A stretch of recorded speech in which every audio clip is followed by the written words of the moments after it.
దుక్కి దున్ని రాళ్లల్లో సైతం రతనాలను పండించే రైతులు మన ప్రకాశం జిల్లాలో ఎంతోమంది ఉన్నారు. వర్షాభావ పరిస్థితుల వల్ల సాగునీరందక వ్యవసాయం చేయలేకపోతున్నారు, ఆర్థికంగా ఎదగలేకపోతున్నారు.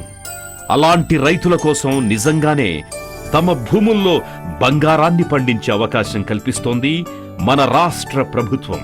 మహాత్మాగాంధీ జాతీయ గ్రామీణ ఉపాధి హామీ పథకం ద్వారా ఎస్సీ, ఎస్టీ మరియు చిన్న సన్నకారు రైతులు మెట్ట భూముల్లో లేదా గట్లపై మలబారు వేప మొక్కల పెంపకం ద్వారా ఆయా రైతులకు అత్యంత తక్కువ సంవత్సరాలలో సుస్థిర ఆస్తులు కలిగించి వారి జీవనోపాధిని మెరుగుపరచడమే ఈ పథకం యొక్క ముఖ్యోద్దేశం.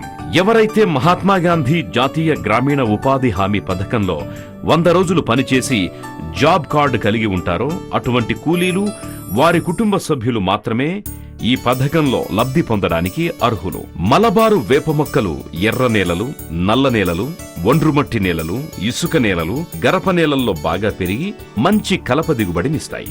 మొదటి సంవత్సరంలోనే 20 అడుగుల ఎత్తు, 1.5 అడుగు చుట్టుకొలత పెరిగి దృఢంగా ఉంటాయి. ఇది అత్యంత వేగంగా పెరిగే కలప. 7 నుంచి 8 సంవత్సరాలకే కలప చేతికందుతుంది. సుమారు ఎకరానికి 15 నుంచి 20 లక్షల వరకు ఆదాయం చేకూరుతుంది.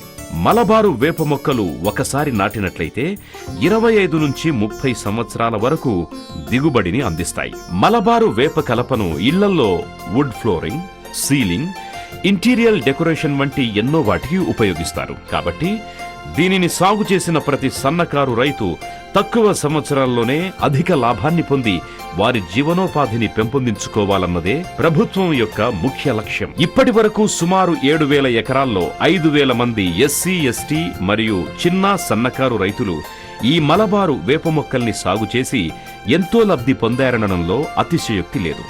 మలబారు వేప మొక్కల పెంపకం అంటే మీ భూమిలో బంగారాన్ని, మీ ఇంట ఆనందాన్ని పండించినట్టే.